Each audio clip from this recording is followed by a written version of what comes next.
He drives into the box. He goes down. The ref looks and penalty. Penalty given. So welcome to Off the Post. Today we're going to talk about penalties and how to go through the process for penalties. We're also going to talk about plus minus and how I use the plus minus rule to change the possession number in a game and kind of just make games a little, it can swing the balance a little bit in a game. So today I'm supporting this logo. If you guys know what this logo is, put it in the comments section. Just interested to see if you guys can find out what that is.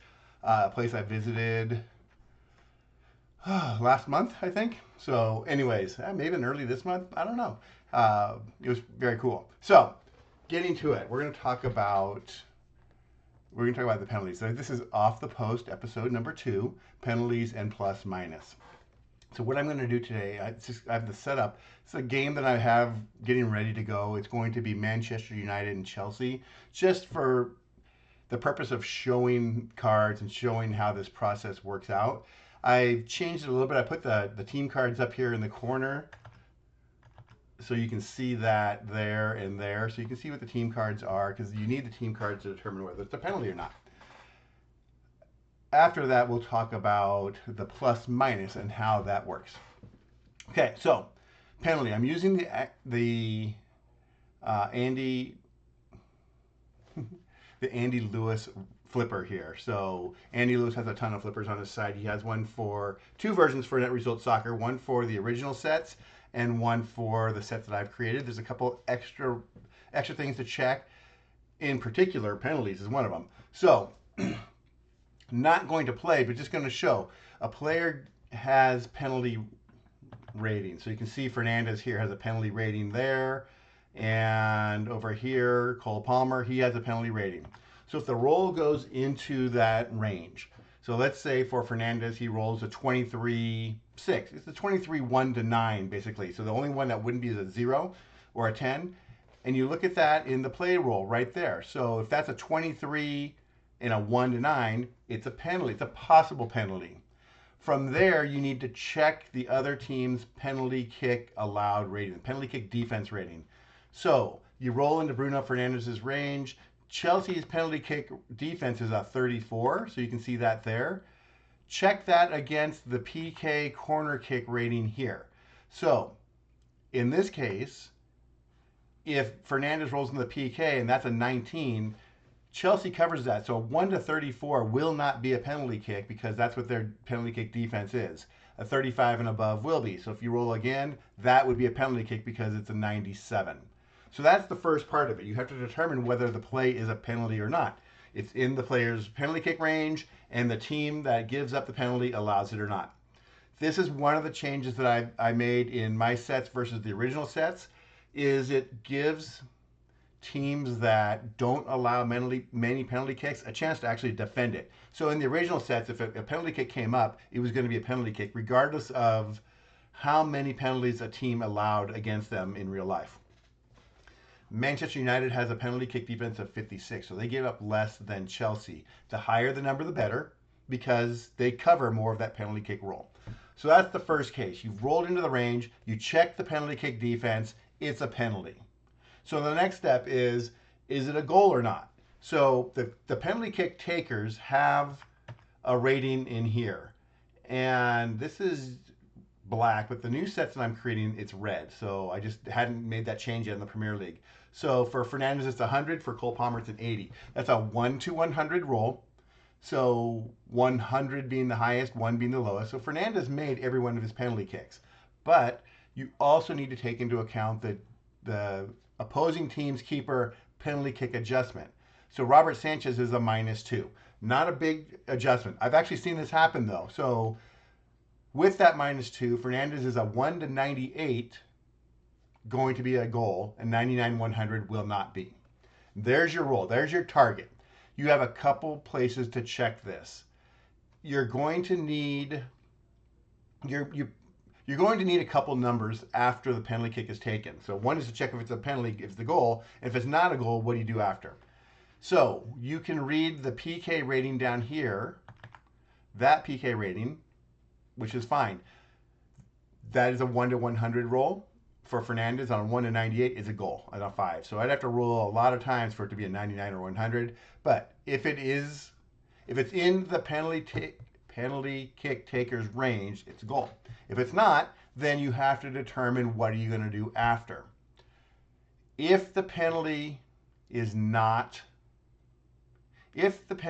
is not a goal, you have to determine whether it is saved or missed. That's how I play this, saved or missed. So you need a second roll on a 1 to 20. You can use the stopped roll here as that second 1 to 20 roll. And I vary this because I can go in and I look at a league and see historically what was the percentage of penalty kicks not scored saved. So for example, they made 90, they hit 90 out of 100. So 90% of them would be the goal on average. Of those 10, how many were saved, how many were missed? So let's say, for example, 8 were saved. Then that would be an 80%. On a 1 to 20 roll, 80% is a 1 to 16. I think what I'm playing with this Manchester United set is a 1 to 15, so 75% were saved, 25% of the non-scored penalty kicks were misses. So on this, if that number is a 1 to 15, it's saved. If that number is a 16 to 20, he missed the goal, and it's going to be a goal kick out the other way. So let's recap a little bit. You're a roll into the penalty kick taker's range. You check the defense, the penalty kick away defense, to determine if it's a penalty or not. If it has passed those checks and it is a penalty, you see if the shot is a goal or not using the penalty kick taker's rating against the goalie's rating. So adjusted for that. If it's not a goal, so if it is a goal, it's a goal, you're done. If it's not a goal, then you're checking to see if it's saved or missed. And again, a general rule, you could just do 1 to 15 is saved. If you don't want to figure it out, 1 to 15 saved, 16 to 20 is missed. If it's saved, so if it's missed, you're done. You got to go to the next step, which we'll get to. If it's saved, you have to determine if there's going to be a rebound shot or not, which is pretty easy. You go back to the penalty kick roll. If that roll, let's say it's not a goal, so in this instance, it would be a 99 or 100. It's not a goal, and it was saved. Then would that number have been a goal on the goalkeeper's card? So for example, a 99 or 100, you look at Sanchez, he's a 76 plus. That would have been a goal. That number equates to a goal. If that's the case, it's a rebound shot. So let's run this through a little bit different. Bruno Fernandez, let's say, is a 50. And that roll ends up being a 65, for example. That's a good example. His shot is a 50, minus 2 is a 48, it's a 65. It's saved because we checked that number. We come back to this and say, is that 65? Would that have been a goal on his card? It's not. It's saved. The goalkeeper controls it. Or it's not a rebound shot. If that number was a 76 or higher, it's now a rebound shot. And you roll again, and whoever the offensive player comes up gets a shot with the defensive player having a chance to stop it. It's just a normal timed shot after that. But it's a rebound shot. It's going to be a potential shot for the team that took the penalty. Okay. That's a lot of stuff. Again, we recap. Roll into the penalty kick. Roll into the player's penalty kick range. Check the team defense. If they don't stop it, it's a penalty kick. You get the goal rating on a 1 to 100, and you check the PK roll. If it's a goal, you're done. If it's not a goal, you check whether it was saved or missed, which you can check on the stopped roll here. Saved or missed. If it's saved, is that number here higher than the goalkeeper's goal rating?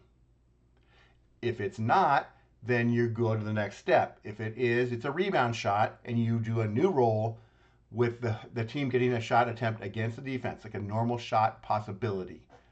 So you don't have, it's not an open play. It's going to be a shot. It's just a matter if the defense stops it or not. Okay? If the shot is missed, or it's not above the goalie's goal rating. The way I play it is the next play is going to be, I'll check the on rating here. For example, I have a separate roll in um, my dice roller, but you can check any other 1 to 100.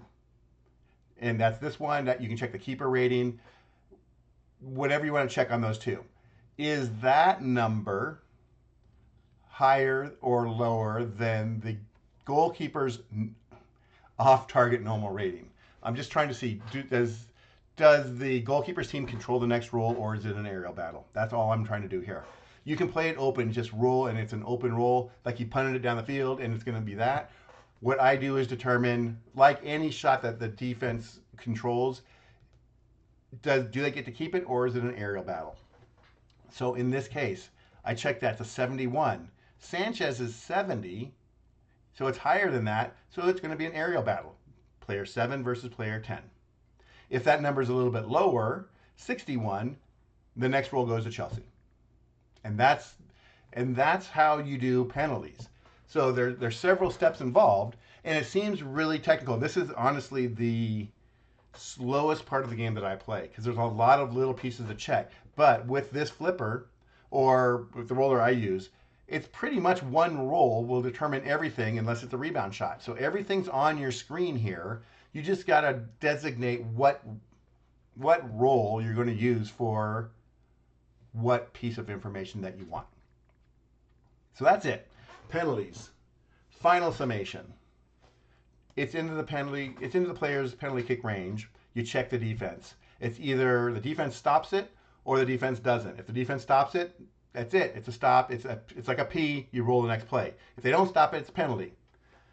You get the penalty kick taker's range or scoring range, which is 100 minus 2 is a 98 in this case, and you check the PK roll. If the penalty kick taker's range covers it, it's a goal. If not, then it's either going to be saved or missed, and you check another rating on a 1 to 20. If it's a 19, it's missed. Okay, then you go to the next step, which is check another 1 to 100 to see if Chelsea gets it or not. And I can drop a little flow chart on this. It's really not that difficult. It's just making sure you get all the steps. So penalty kick, takes it, goal or no goal, saved or missed. If it's saved, is it a rebound shot or not? And then from there, it's saved, no rebound shot, or if it's missed, you check to see who gets possession of the next roll.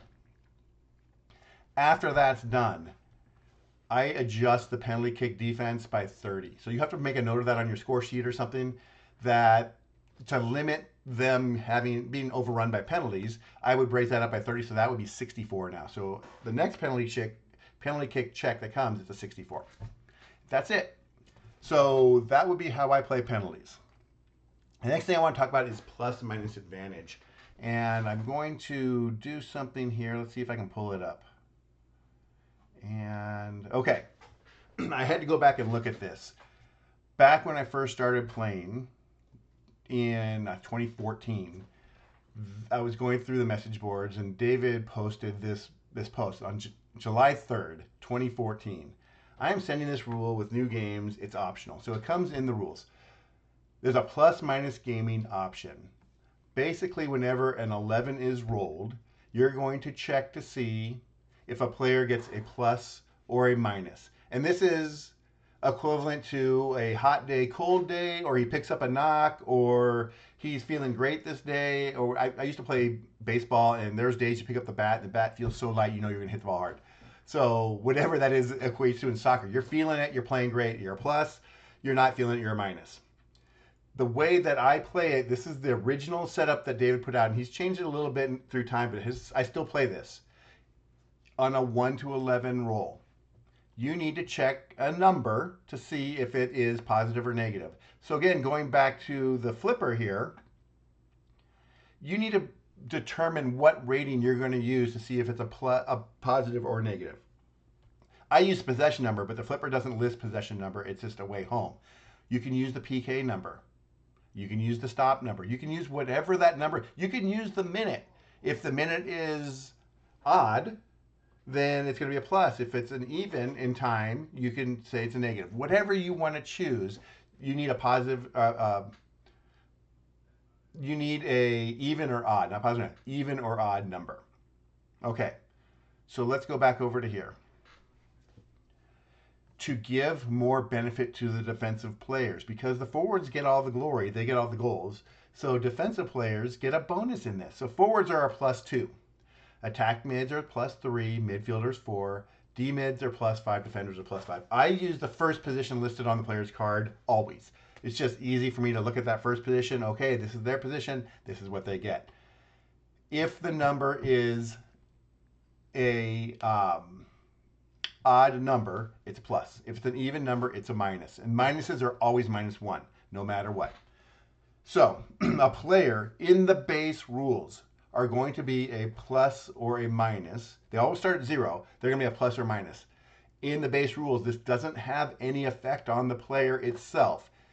The entire team gets a plus-minus rating. So a player could be -10, would be really hard. They could be a -10 or a +10. It doesn't mean that they're playing better or their cards aren't affected in any way other than the team now has that bonus. The team is playing plus or minus. In the base rules, a team that is ahead in the plus-minus rating. So if the home team is +1 and the away team's is 0, they're ahead. So whichever team's ahead, they get a 1-point bonus in possession. So if the league is a 1 to 11 possession roll, they make it a 1 to 12. Or if it's a 1 to 10, they make it a 1 to 11. So that possession roll is what this plus-minus affects. The team is playing at a negative, so they lose a little bit more possession because the other team's playing or has momentum or whatever you want to call it. How this plays out in the game, there are plus-minus rolls here on the flipper. So you can roll through and you roll, boom, boom. Oh, you hit an 11. And that 11 is going to give a midfielder a plus. And that's a +4. So you know that 4 is ahead of 0. So this team, the home team's ahead, and you bump their possession by 1. That's it. Now, you play through the game, and the defender on the away team gets a plus, and he's a +5. The way I play it is the away team has to be ahead by 2 or more to get that possession advantage. It gives a little bit more of a home field advantage into the game. It's not much, but it does play out a lot, honestly. So in this case, away team's ahead 5 to 4. It'd be back to the base rule. This is the Premier League this season set. It's a 1 to 10 on the first half. It'd be back to a 1 to 10. So let's reset that.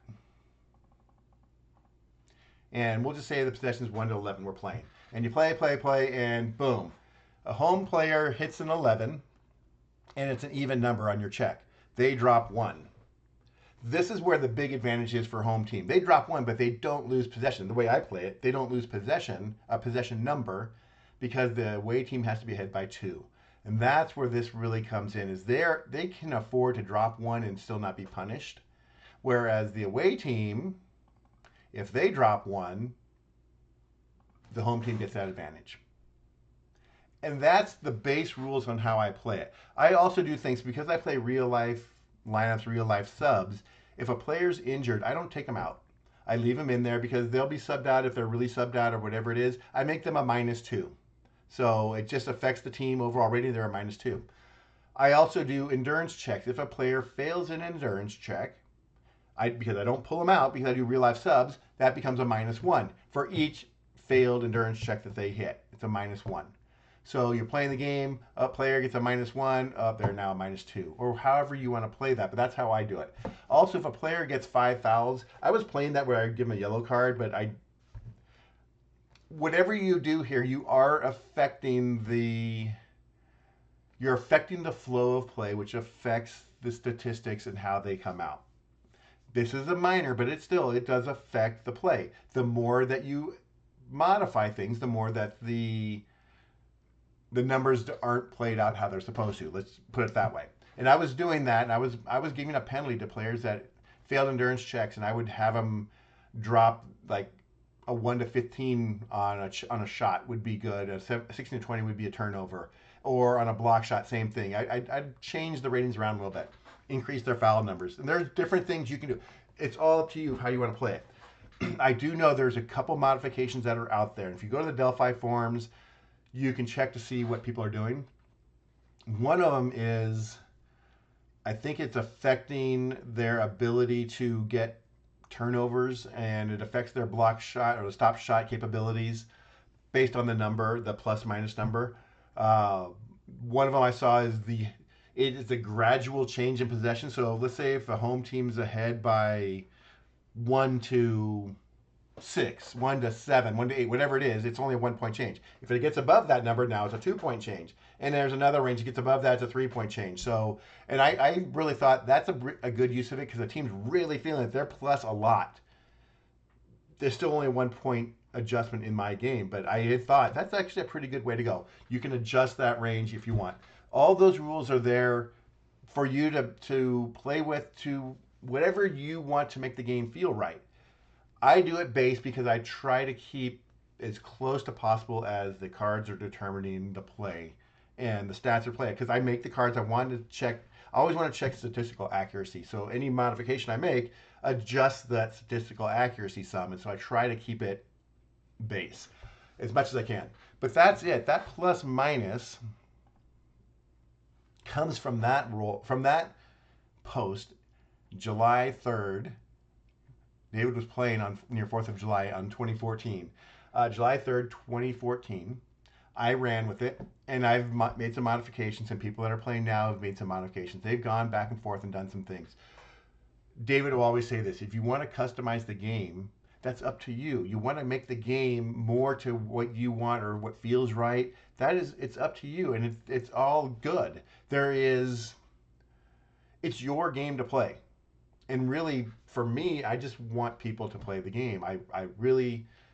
I've had so much enjoyment out of this game, and it's brought a lot to my life that I just want people to play. And that's it. I put it out there for free for people to be able to enjoy the hobby and enjoy the game. Andy has done a lot of work helping me out with this. He's done the roller here. He's helped me with the formatting of the cards. You've seen that progress through my card creation times. But that's what this one is. So we covered penalty kicks. We covered plus minus. If you have questions, you can post them in the comments. You can ask me on the Delphi forum. You can email me if you have my email address. If you post on the Delphi forum, there's a lot of people there that will be able to answer. So we're getting a good group of people playing, and we're getting an active group of people playing, which is really, really cool. But that's it for this one. If you have questions or if you have suggestions for another topic you want me to cover, put it in the comments, and I'll make some short videos and cover that this way. I'm thinking about what I want to do next on it, so it'll be some other rule topic that I'll cover. And I will say this: I did not create the game, so David could come in, and it's happened recently. David come and say, no, that's not what it is. It's supposed to be this. And I've played the game for 10 and a half years and played a lot of games, and I can still do things wrong. So David is active here. He does check things. He does check the Delphi forum. He checks the Facebook group. So if you have questions, post them there. I'll answer them to my ability. And if it's wrong, he'll post that too. But it's a good group. But that's going to wrap it up. So have a great Thanksgiving. Hopefully you guys get some time off. Like I always say, stay safe. Roll some games. Go San Diego FC. They are into the semifinals, and we'll see how that plays out. But that's it for now. Have a good night. I will catch you guys on the next video. Good night.